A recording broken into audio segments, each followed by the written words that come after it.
Hello guys, welcome to your YouTube channel people teacher. तो कैसे हो आप सब? आशा है कि सब बढ़िया होगे, स्वस्थ होगे और आपकी कॉम्पिटिटिव एग्जाम की प्रिपरेशन भी बहुत अच्छी चली होगी। फिलहाल आज की वीडियो में हम बात करेंगे वॉइस की कुछ ऐसे most important exercise type question जो कि आपसे पूछे जाते हैं ज़्यादातर हर एक कॉम्पिटिटिव एग्जाम में। तो फिलहाल आज की वीडियो को एंड तक ज़रूर देखना है, क्योंकि आज की वीडियो में आपको ऐसे कुछ मोस्ट इंपॉर्टेंट टिप्स और ट्रिक्स बताई जाएगी जो कि आपको हेल्प करेगी आपको जब भी आपने वॉइस से रिलेटेड क्वेश्चन को सॉल्व करना होगा। बाकी अगर आपने इससे पहले वॉइस से रिलेटेड जो रूल्स थे उसके वीडियोस नहीं देखे हैं तो उसकी वीडियो आप मेरे चैनल पे जाके देख सकते हो, या फिर डिस्क्रिप्शन बॉक्स में आप देख सकते हो, वहाँ पे लिंक मैंने लगाई हुई है। तो फिलहाल आज की वीडियो का सबसे पहला क्वेश्चन है हमारे पास, our task had been completed before sunset. तो यहाँ देखो आपके पास क्वेश्चन क्या है, हैड बीन में दिया गया है, इट मीन्स ये आपके पास पास्ट की फॉर्म दी गई है और साथ ही साथ इसको आपने पैसिव से एक्टिव वॉइस में कन्वर्ट करना है। आपके पास एक रूल था, अगर आपके पास हैड होता है तो आप हैड बीन में कन्वर्ट करोगे, अगर हैड बीन है तो आप हैड में कन्वर्ट करोगे। तो आपके पास यहाँ पे 4 ऑप्शन दे रखे हैं और चारों में सिर्फ एक ही ऑप्शन में हमारे पास हैड दिख रहा है, वो है हमारे पास option number D. It mean जो हमारा ऑप्शन नंबर डी है वो बिल्कुल सही है। We had completed a task before sunset. देखो ज़्यादा वो नहीं करना है, आपने टेंशन नहीं लेनी है कि आखिर किस तरीके से सॉल्व करना है। बस रूल याद रखना, हैड बीन है तो हैड में कन्वर्ट करना है और हैड है तो हैड बीन में कन्वर्ट करना है। तो आप देख सकते हो यहाँ पे सिर्फ हैड आपके पास एक ही ऑप्शन में था, ऑप्शन नंबर डी। इट में जो ऑप्शन नंबर डी है आपका वो बिल्कुल सही है। तो इसी तरीके से आपने रूल को हर क्वेश्चन में यूज़ करना है। नेक्स्ट अगर हम बात करें कि क्वेश्चन नंबर 2 है हमारे पास, the boy laughed at the beggar. तो आपको पता है यहाँ पे जो लाफ्ड है वो आपके पास पास्ट फॉर्म बताई गई है, मतलब वर्ब की थर्ड फॉर्म है। कहीं पे भी वर्ब की थर्ड फॉर्म होती है तो आपके पास्ट टेंस होता है। इट मीन्स आप क्या है वहाँ पे सिर्फ वॉज का यूज़ करते हो। और आप अगर देखोगे तो वॉज आपके पास 2 में दिया है, option number A, option number D में। बाकी वॉज बिंग का यूज़ नहीं होगा। तो यहाँ पे है द बैगर वॉज लाफ्ड। देखो अगर आप क्वेश्चन ऑप्शन नंबर ए में देखोगे तो वहाँ पे एट जो है उसका यूज़ नहीं किया गया है, बट जो ऑप्शन नंबर डी है वहाँ एट का यूज़ किया। इट मीन ऑप्शन नंबर जो डी है आपका वो बिल्कुल सही है। तो कभी भी आपके पास 2 ऑप्शन सेम होते हैं, इसकी वॉज का यूज़ किया गया है दोनों में, तो आपने देखना कि पूरा सेंटेंस कहाँ यूज़ किया गया था। तो पूरा यहाँ पे डी में था, the bagger was laughed eight by the boy. It mean option number D आपका बिल्कुल सही है। नेक्स्ट अगर हम बात करते हैं क्वेश्चन नंबर 3, देखो आपके पास है the boys were playing cricket. It mean ये हमारे पास पास्ट टेंस में दिया गया है, क्योंकि वॉज वर का यूज़ हम हमेशा पास्ट में करते हैं। तो आपके पास एक रूल था कि अगर आपके पास वॉज और वर होता है प्लस आईएनजी लगा होता है, वर्ब की आपके पास वर्ब में क्या है आईएनजी यूज़ होगा, तो आप चेंज करोगे वॉज बीइंग में और वर बीइंग में, और वर्ब की थर्ड फॉर्म लगती है। तो आप देख सकते हो यहाँ पे है वर प्लेइंग है, मतलब आईएनजी का यूज़ हुआ है। इट मीन्स यहाँ पे वर बीइंग लगेगा, और वर बीइंग सिर्फ आपके पास यहाँ पे ऑप्शन नंबर डी में यूज़ हुआ है। ज़्यादा टेंशन की कोई बात ही नहीं है, क्योंकि रूल ही हमें बता रहा है कहीं पे भी वॉज वर होगा साथ में आईएनजी लगा होगा। तो वॉज बीइंग देखना, वॉज बीइंग सिर्फ एक ऑप्शन में था। Cricket was being played by the boys, क्योंकि प्लेइंग की जो थर्ड फॉर्म होती है वो हमारे पास प्लेड होता है, ईडी लग चुका है। It mean option number D बिल्कुल सही है। इसी तरीके से आपने रूल लगाते रहना है और हर एक क्वेश्चन को सॉल्व करते रहना है। नेक्स्ट क्वेश्चन नंबर 4 है हमारे पास, they drew a circle in the morning. तो आप देखोगे अगर यहाँ पे ड्रू है, ये आपके पास ड्रॉ की थर्ड फॉर्म बताई गई है, पास्ट टेंस से मतलब वॉज का यूज़ होगा। तो अगर आप यहाँ पे ऑप्शन में देखोगे आपके पास वॉज का यूज़ सिर्फ ऑप्शन नंबर बी में दिया गया है। वॉज बीइंग तो तब यूज़ करते अगर वर्ब में आईएनजी लगा होता, बट यहाँ आईएनजी का यूज़ है ही नहीं है, और यहाँ पे हमारे पास पास्ट मतलब थर्ड फॉर्म बताई गई है, वॉज का यूज़ करेंगे। It means was option number B में है, तो हमारा ऑप्शन नंबर बी बिल्कुल सही है। A circle was drawn by them in the morning. बस आप यही यूज़ करते रहना अपने रोज़ को, आपके जो क्वेश्चन है वो इजीली सॉल्व हो जाएंगे। नेक्स्ट अगर हम क्वेश्चन नंबर 5 की बात करेंगे, they will demolish the entire block. आखिर यहाँ पे आप किस तरीके से सॉल्व करोगे? तो आपने याद रखना कहीं पे भी आपके पास विल होता है, मस्ट होता है या लेट होता है, तो आप हमेशा बी का यूज़ करोगे। तो आप यहाँ पे देख सकते हो विल बी कहाँ पे आपका यूज़ हुआ है, सिर्फ वो देखना है आपने। विल के साथ हमेशा बी का यूज़ होता है, तो विल बी आपके पास सिर्फ ऑप्शन नंबर डी में दे रखा है। It mean option number D आपका बिल्कुल सही है। ज़्यादा झंझट की बात नहीं है, सिर्फ देखना है कि विल बी कहाँ पे यूज़ हुआ है, वो आपका बिल्कुल सही है। The entire block will be demolished, तो ऑप्शन नंबर डी आपका बिल्कुल सही है यहाँ पे। नेक्स्ट क्वेश्चन नंबर 7 है हमारे पास, we must respect the elder. मैंने अभी बताया विल होगा, शैल होगा, मस्ट होगा, लेट होगा, उसके साथ हमेशा आपने बी का यूज़ करना है। तो यहाँ पे भी अगर आप देखोगे ऑप्शन नंबर बी में आपके पास है मस्ट बी लिखा गया है, देखो साथ में, तो it mean option number B हमारा बिल्कुल सही है। The elders must be respected. कभी भी आपके पास मस्ट होगा, शुड होगा, विल होगा, शैल होगा, लेट होगा, उसके साथ बी यूज़ होता है, जो बी ई है उसका यूज़ होता है, वहीं से आपको पता लगेगा आखिर आपका कौन सा ऑप्शन बिल्कुल सही है। नेक्स्ट है हमारे पास question number 8, we have warned you.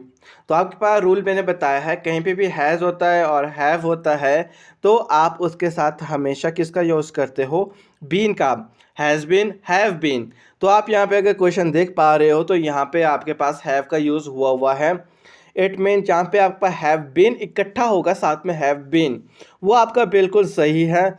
और हैव बीन आपके पास यहाँ पे यूज़ हुआ हुआ है ऑप्शन नंबर ए में, क्योंकि जब भी आप रूल को लगाते हो वो कभी भी लास्ट में नहीं लगता है। अगर आप ऑप्शन नंबर सी देख रहे हो वहाँ पे भी हैव बीन का यूज़ हुआ है, बट लास्ट में कभी यूज़ नहीं होता है, हमेशा बीच में सेंटर में होता है आपके पास हैव और बीन का use. It mean option number A आपका बिल्कुल सही है, यू हैव बीन वार्न्ड। तो कहीं पे भी होगा वहाँ पे रूल लगाते रहना आपने। नेक्स्ट अगर हम बात करते हैं क्वेश्चन नंबर 9 है हमारे पास, has anybody answered your question. तो इस क्वेश्चन में आखिर हमारा कौन सा बिल्कुल सही होगा। तो अगर आपके पास कभी भी ऐसा क्वेश्चन पूछा जाएगा has anybody answered your question, तो वो हमेशा आपका शुरू होता है has your question be answered. It means यहाँ पे आपका ऑप्शन नंबर सी बिल्कुल सही है, क्योंकि यहाँ पे आपके पास क्वेश्चन पूछा गया है, क्वेश्चन की फॉर्म में। अगर नॉर्मल फॉर्म में होता है तब हम हैज़ बीन का यूज़ इकट्ठा करते हैं, अगर आपका क्वेश्चन की फॉर्मेट में पूछा गया है तो आप ऑप्शन नंबर सी आपका बिल्कुल सही आ रहा है यहाँ पे। नेक्स्ट अगर हम बात करें कि क्वेश्चन नंबर 10 है हमारे पास, the shopkeeper lowered the price. जो आपके पास लोअर है उसकी जो थर्ड फॉर्म होती है वो आपके पास लोअर्ड होती है। इट मीन्स यहाँ पे जो आपके पास वर्ब है उसमें थर्ड फॉर्म लगी हुई है। कहीं पे भी हमारे पास वर्ब में थर्ड फॉर्म लगी होती है तो वो हमारा पास्ट टेंस में जाता है, यानी कि या तो हम वॉज का यूज़ करेंगे या वर का यूज़ करेंगे। बट यहाँ पे जो हम यूज़ करेंगे यहाँ पे प्राइजेस है, प्राइस होता है यानी एक चीज़, यहाँ प्राइसेस है बहुत सारी चीज़ों के बारे में हो रहा है, तो मतलब वर का यूज़ हो यहाँ पे होगा। तो अगर आप देखोगे यहाँ पे तो वर आपके पास सिर्फ ऑप्शन नंबर बी में यूज़ हुआ है। It mean option number B आपका बिल्कुल सही है, the prices were lowered by shopkeeper. और जो वर्ब की फॉर्म रहती है वो आपकी सेम रहती है, अगर पास्ट में अगर वर्ब की थर्ड फॉर्म यूज़ होती है वहाँ आपकी बिल्कुल सेम रहती है। तो आपने हमेशा जो आपके रूल है उसका यूज़ करते रहना है। आखिर आपके पास वर्ब की पास्ट की फॉर्म दे रखी है, थर्ड फॉर्म दे रखी है, या आपके पास प्रेजेंट टेंस है, तो आपने उस तरीके से यूज़ करते रहना है अपने रूल्स का। नेक्स्ट अगर हम क्वेश्चन नंबर 11 को देखेंगे तो क्वेश्चन हमारा थोड़ा देखने में क्या है, थोड़ा लेंथी लग रहा है। The government has launched a massive tribal welfare programme in Jharkhand. तो अगर आपने सेंटेंस पढ़ा है तो उसमें आपके पास हैज़ का यूज़ हुआ है, और आपके पास रूल ये है अगर आपके पास कहीं भी हैज़ और हैव होता है तो आप हैज़ बीन और हैव बीन का यूज़ करते हो, साथ ही साथ वर्ब की थर्ड फॉर्म यूज़ होती है। यहाँ पे तो लॉन्च में क्या है, वर्ब की थर्ड फॉर्म पहले से लगी है लॉन्च्ड। अब आपने देखना है कि आखिर हैज़ बीन कहाँ है आपके पास। तो अगर आप क्वेश्चन में यहाँ पे इसके ऑप्शंस देखोगे तो आपके पास हैज़ बीन सिर्फ एक ऑप्शन में है, वो है ऑप्शन नंबर बी आपके पास, a massive tribal welfare programme has been launch by the government in Jharkhand. यानी कि ऑप्शन नंबर बी आपका बिल्कुल सही है, ज़्यादा झंझट की बात नहीं है, हैज़ का देखना था, हैज़ बीन वो हमें मिल गया था। It mean option number B आपका यहाँ बिल्कुल सही है। नेक्स्ट अगर हम बात करेंगे क्वेश्चन नंबर 12 है हमारे पास, one must keep one's promise. तो मस्ट होगा, शुड होगा, विल होगा, शैल होगा, बी का यूज़ होगा साथ है। तो यहाँ पे अगर हम बात करेंगे तो मस्ट भी आपके पास यूज़ हुआ है सिर्फ ऑप्शन नंबर डी में, ज़्यादा कुछ सोचने की ज़रूरत नहीं है। ऑप्शन नंबर डी आपका बिल्कुल सही है, once promise must be kept. बस इतना ही देखना मस्ट के साथ बी कहाँ यूज़ हो रहा है, तो वो आपका बिल्कुल सही ऑप्शन हो जाएगा। नेक्स्ट है हमारे पास question number 13, the government has not approved the new drug for sale. Has है यहाँ पे, इट मीन हैज़ के साथ नॉट होगा तो आप हैज़ नॉट बीन यूज़ करते हो, अगर नॉट नहीं होता है तो हैज़ बीन यूज़ होता है। तो अगर आप यहाँ पे ऑप्शंस में देखोगे तो यहाँ पे आपके पास सिर्फ जो सही ऑप्शन जा रहा है वो है आपके पास option number B, the new drug has not been, देख लो हैज़ नॉट बीन आपके पास यहाँ यूज़ हुआ है, approve for sale bye the government. Have का यूज़ नहीं हुआ क्योंकि यहाँ पे ड्रग्स नहीं लिखा गया है बल्कि सिर्फ ड्रग लिखा गया है, मतलब सिंगुलर फॉर्म। सिंगुलर के लिए हैज़ यूज़ होता है, प्लूरल के लिए आपके पास हैव यूज़ होता है। क्वेश्चन नंबर 14 है हमारे पास, they have published all the details of the invention. तो यहाँ पे अगर आप देखोगे हैव का यूज़ हुआ है, साथ में डिटेल्स है, डिटेल नहीं है, इट मीन्स यहाँ पे हैव है तो मतलब हैव बीन का यूज़ होगा। और आपने देखना है कि अब हैव बीन कहाँ पे है आपके पास यूज़ हुआ। तो यहाँ पे अगर आप देखोगे ऑप्शन नंबर ए में भी हैव बीन है, ऑप्शन नंबर सी में भी हैव बीन है और ऑप्शन नंबर डी में भी आपके पास हैव बीन है। बट अगर आप यहाँ देखोगे ऑप्शन नंबर डी, वहाँ पे देखो जो डिटेल है, यहाँ पे आपके पास डिटेल्स है, इट मीन्स यहाँ पे आपका डिटेल्स का डिटेल नहीं होगा। जो आपके वर्ब की थर्ड फॉर्म लगनी थी वो पब्लिश में लगनी थी, यानी कि पब्लिश का पब्लिश्ड हुआ है पहले से ही, तो इट मीन पब्लिश का तो पब्लिश्ड रहना था, डिटेल्स का डिटेल्स रहना था। तो ऑप्शन नंबर डी तो आपका यहाँ पहले ही नहीं है। तो अब बचते हैं हमारे पास ऑप्शन नंबर ए और ऑप्शन नंबर सी। अब आपने देखना है आखिर डिटेल्स कहाँ पे यूज़ हुआ है आपके पास, तो यहाँ पे दोनों में हुआ है। इट मीन अब पब्लिश्ड का पब्लिश्ड ही रहना चाहिए, तो बट आप ऑप्शन नंबर सी में देखोगे तो पब्लिश का पब्लिशर बना है, बट कि यहाँ पे आपके पास वर्ब की थर्ड फॉर्म लगनी थी पब्लिश्ड, क्योंकि आपके पास पब्लिश ऑप्शन नंबर ए में है, तो ऑप्शन नंबर ए आपका यहाँ पे बिल्कुल सही है। All the details of the invention have been published by them. आपने देखना है अगर कई बार आपका हैज़, जैसे आपके पास था हैव, तो हैव बीन यूज़ करना था तो तीन ऑप्शन थे, बट उसमें देखना भी बाकी आपकी कोई चेंज नहीं होगा क्योंकि आपके पास यहाँ पे वर्ब की थर्ड फॉर्म पहले से लगी हुई थी, तो वर्ब की तो थर्ड फॉर्म आपकी वही रहनी थी, वो तो चेंज नहीं होगी, और आपने हमेशा इसी तरीके से देखना है इसको भी। नेक्स्ट क्वेश्चन नंबर 15 है हमारे पास, the manager could not accept the union leader proposal. तो अगर आप यहाँ पे देखोगे तो यहाँ पे आपके पास कुड है और शुड है तो बी का यूज़ होगा, अगर नॉट होता है तो नॉट के बाद यूज़ होगा। तो अगर आप देखोगे यहाँ पे कुड नॉट बी कहाँ कहाँ यूज़ हुआ है, तो वो सिर्फ आपके पास एक ही ऑप्शन में देखने को मिलेगा, वो है आपका option number A, the union leaders proposal could not be accepted by the manager. It means यहाँ पे हमारा ऑप्शन नंबर ए बिल्कुल सही है। अगर कुड ही होता तो हम कुड भी लिखते, बट यहाँ कुड नॉट था तो हमने कुड नॉट भी करना पड़ा था। नेक्स्ट क्वेश्चन नंबर 16 है हमारे पास, prepare yourself for the worst. तो यहाँ पे आपके पास जो यूज़ होगा वो है आपके पास option number C, be prepare for the worst. ये आपके पास बहुत ज़्यादा पूछा जाता है कॉम्पिटिटिव एग्जाम में। इस क्वेश्चन को अगर आप नोट डाउन कर लो तो आपके लिए अच्छा होगा, क्योंकि ये क्वेश्चन बहुत रिपीटेड है और मोस्ट इंपॉर्टेंट है। Prepare yourself for the worst, तो यहाँ पे हमेशा बी का यूज़ होगा आपके पास, be prepare for the worst. Next question number 17 है हमारे पास, ही टीच अस ग्रामर। तो आपके पास मैंने बताया था कहीं पे भी एस होता है आपके पास या ई एस लगा होगा, इट मीन्स वो आपके पास प्रेजेंट टेंस है, और वहाँ पे आप हमेशा इस एम आर का यूज़ करोगे। तो यहाँ पे आप देख लो इस एम आर कहाँ यूज़ हुआ है, आपका सिर्फ ऑप्शन नंबर बी में आपका जो है आर का यूज़ हुआ है। It mean option number B आपका बिल्कुल सही है, we are taught grammar by him. तो कहीं पे भी आपके पास एस और ई एस होता है उसमें आप इस एम आर का यूज़ करते हो। साथ ही साथ आपका जो टेंस सॉरी जो वर्ब होता है उसकी थर्ड फॉर्म यूज़ होती है, जैसे कि टीच था यहाँ पे तो टीच का आपके पास टॉट बन गया, क्योंकि जो टीच होता है उसका थर्ड फॉर्म टॉट होता है। ऑप्शन नंबर बी आपका बिल्कुल सही है यहाँ। नेक्स्ट अगर हम क्वेश्चन नंबर 18 की बात कर रहे हैं तो यहाँ पे please shut the door and go to sleep, आखिर यहाँ पे क्या यूज़ होगा आपके पास। तो कहीं पे भी आपके पास ऐसे सेंटेंस होते हैं please shut the door and go to sleep, तो प्लीज़ मीन्स यहाँ पे आपके पास एक रिक्वेस्ट की गई है, और रिक्वेस्ट आपके पास सिर्फ ऑप्शन नंबर सी में दिख रही है, तो it mean option number C आपका बिल्कुल सही है। You are requested to shut the door and go to sleep, इस तरीके से आप यूज़ करोगे। अगर कहीं पे ऑर्डर होता है तो आप वहाँ पे ऑर्डर्ड लिखोगे, अगर कहीं पे विश होता है तो वहाँ पे आप विश्ड लिखोगे। ऐसे भी कई बार आपके पास वॉइस से क्वेश्चन पूछते जाते हैं। नेक्स्ट क्वेश्चन नंबर 19 है हमारे पास, it is impossible to do this. अगर आप सेंटेंस को देखोगे तो यहाँ पे हमारे पास इसका यूज़ हुआ गया है, इट मीन्स ये हमारे पास प्रेजेंट टेंस है, तो हम भी यहाँ पे जब इसको सॉल्व करेंगे तो इसका ही यूज़ करेंगे। तो आप देख लो ऑप्शन नंबर ए और ऑप्शन नंबर बी में आपके पास जो इज है वो यूज़ हुआ है। बट यहाँ पे जो डू है, जो वर्ब है, उसकी थर्ड फॉर्म यूज़ होती है हमेशा।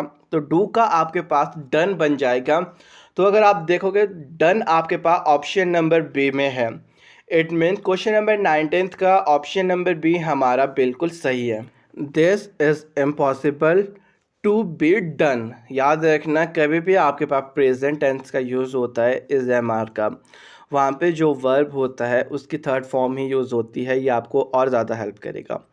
नेक्स्ट अगर हम बात करते हैं क्वेश्चन नंबर 20 है हमारे पास, we must take care of all living species on अर्थ।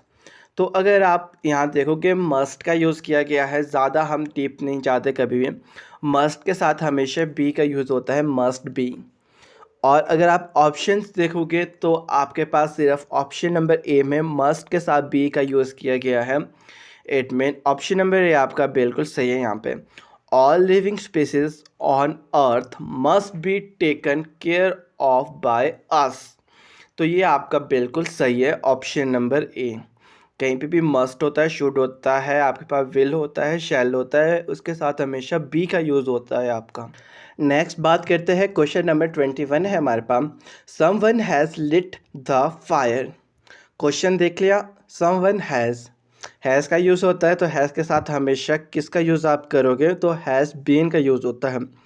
और हैज़ बीन कहाँ यूज़ हो रहा है आपका, सिर्फ ऑप्शन नंबर सी में, the fire has been lit by someone. It mean option number C आपका बिल्कुल सही है। आपने हमेशा इन रूल को लगाना, इन ट्रिक्स को लगाना, आपका कभी भी वॉइस में जो क्वेश्चन से गलत नहीं होगे अगर आप इन रूल को हमेशा ध्यान रखोगे। ना ज़्यादा टाइम वेस्ट होगा, ना ज़्यादा झंझट होगी, बस रूल लगाया और आपका वॉइस का जो क्वेश्चन होगा वो इजीली सॉल्व हो जाएगा।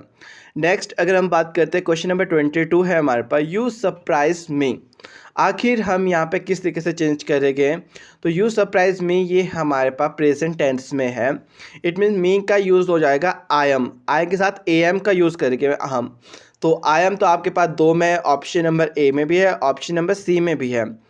और उसके बाद हम हमेशा सरप्राइज जो हमारे पास दिया होता है वर्ब उसका यूज़ करते हैं, और वर्ब की थर्ड फॉर्म लिखती है surprise. I am surprised by you.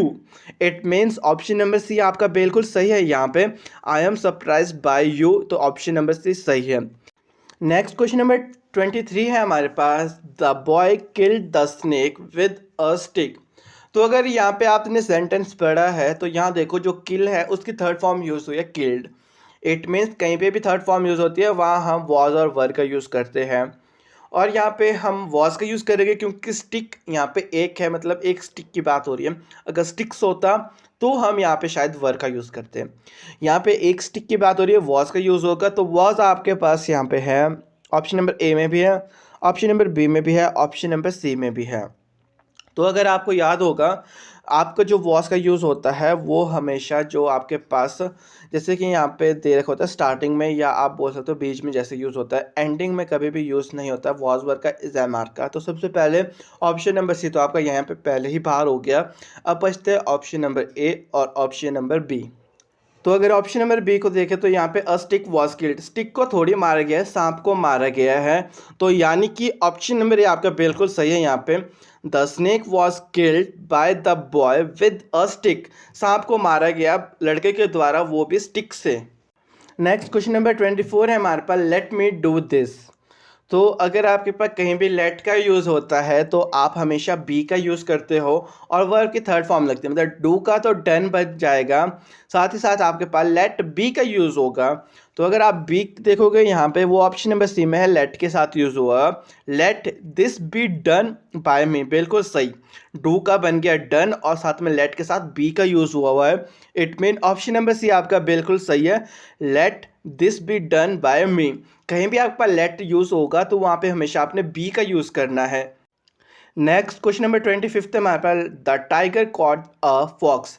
देखो यहाँ पे जो कैच होता है उसके थर्ड फॉर्म का यूज़ हुआ है। जब भी थर्ड फॉर्म का यूज़ होता है वर्ब की तो हम हमेशा वॉज का यूज़ करते हैं।